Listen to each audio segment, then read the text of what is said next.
যেই ব্যক্তি এই দোয়াটা পড়বে ওই ব্যক্তির জন্য রব্বুল আলামিন কিয়ামতের দিন জান্নাতের 8টা দরজা খুলে দিবে।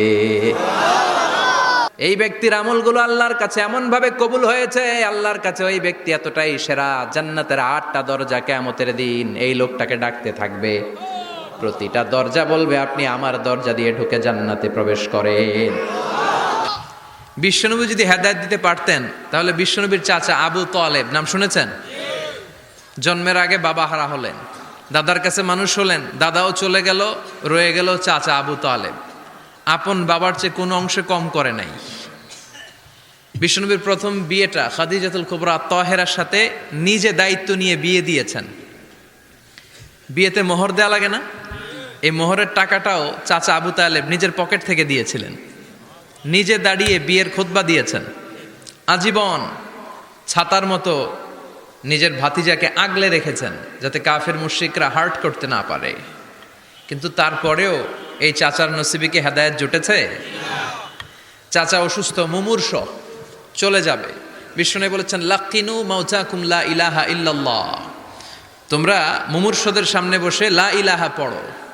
আবার বলেছেন ইকরাউ আলা মাউতাকুম সূরাতা ইয়াসিন, মুমূর্ষদের সামনে সূরা ইয়াসিন পড়ো। তো বিশ্বনবী যে তালকিল দিলেন, চাচা আপনি পড়েন না লা ইলাহা ইল্লাল্লাহ মুহাম্মাদুর রাসূলুল্লাহ। ওই দিক দিয়ে আবু জাহেল, উতবা, সাইবা এরা বলে খবরদার, আজীবন যে ধর্মের উপর ছিল ওইটার উপরই থাকো, নতুন ধর্মে যায়ও না। বিশ্বনবী বলে পড়েন লা ইলাহা, আবু জাহেল বলে পড়ো না। অবশেষে চাচা আবু তালেব বলল আলা মিল্লাতি আব্দুল মুত্তালিব, আমি আমার বাবার ধর্ম আব্দুল মুত্তালিবের শিরকি ধর্মের উপর থেকেই শেষ নিঃশ্বাস ত্যাগ করলাম। নসিবে হেদায়েত জোটে? এই পৃথিবীতে অনেক বাবা ছিল নবী, নিজের কলিজার টুকরা ছেলের হেদায়েত দিতে পারে নাই। নূহ আলাইহিস সালাম আল্লাহর নবী না?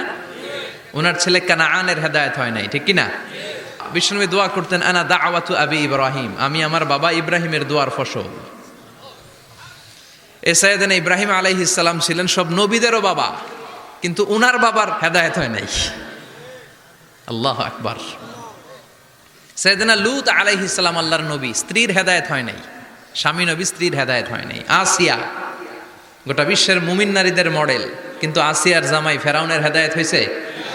হয় নাই। এজন্য হেদায়েত দেয় কে? আল্লাহ। এজন্য আমরা প্রতিদিন সূরাতুল ফাতিহার ভেতরে পড়ি ইহদিনাস সিরাতাল মুস্তাকিম, O Allah show us the right path.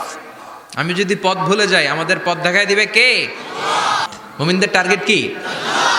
আবার অন্য আয়াত আল্লাহ বললেন ফামান যুহজিহা আনিন নারি ওয়া উদখিলাল জান্নাতা ফাকাদ ফাজ ওয়া মাল হায়াতুদ দুনিয়া ইল্লা মাতাউল গুরুর। জাহান্নাম থেকে যারা বের হওয়ার সার্টিফিকেট পেল, জাহান্নাম থেকে যারা মুক্তি পেল, আর জান্নাতে ঢোকার গ্যারান্টি যারা পেল, তারাই হলো আসল সফল।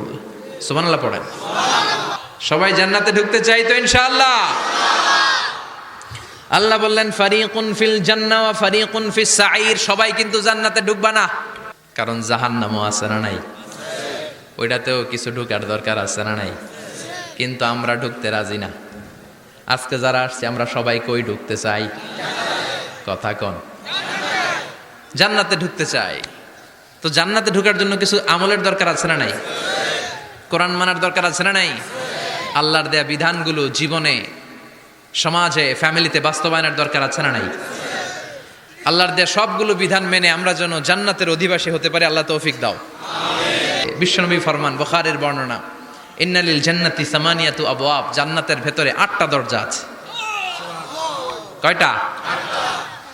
বিশ্বনবী একবার সাহাবাদেরকে নিয়ে ওয়াজ করছেন, বলছেন তোমাদের মধ্যে এমন একজন ব্যক্তি আছে, এই ব্যক্তির আমলগুলো আল্লাহর কাছে এমন ভাবে কবুল হয়েছে, আল্লাহর কাছে ওই ব্যক্তি এতটাই সেরা, জান্নাতের 8টা দরজা কিয়ামতের দিন এই লোকটাকে ডাকতে থাকবে। প্রতিটা দরজা বলবে আপনি আমার দরজা দিয়ে ঢুকে জান্নাতে প্রবেশ করেন। সাহাবারা বললেন ইয়া রাসূলুল্লাহ, কে সেই ব্যক্তি? বিশ্বনবী বললেন ওই ব্যক্তির নাম হলো আবু বকর। কিয়ামতের দিন সাইয়েদনা আবু বকরকে 8টা জান্নাতের দরজা থেকেই জান্নাতগুলো ডাকতে শুরু করবে, উদখুল মিন বাবি, উদখুল মিন বাবি, আমার দরজা দিয়ে ঢুকেন, আমারটা দিয়ে ঢুকেন। ওই দরজা থেকে বলবে আমারটা দিয়ে ঢুকেন। আল্লাহু আকবার। বিশ্বনবী আমাদেরকেও নিরাশ করেন নাই। বিশ্বনবী বললেন কেউ যদি প্রতিদিন 5 ওয়াক্ত নামাজের পরে 5 ওয়াক্ত নামাজের আগে যে অজু করে, অজুর পরে কেউ যদি পড়ে আশহাদু আল্লা ইলাহা ইল্লাল্লাহ ওয়া আশহাদু আন্না মুহাম্মাদান আবদুল্লাহি ওয়া রাসূলুহু, প্রত্যেক অজুর পরে যেই ব্যক্তি এই দোয়াটা পড়বে ওই ব্যক্তির জন্য রব্বুল আলামিন কিয়ামতের দিন জান্নাতের 8টা দরজা খুলে দিবে।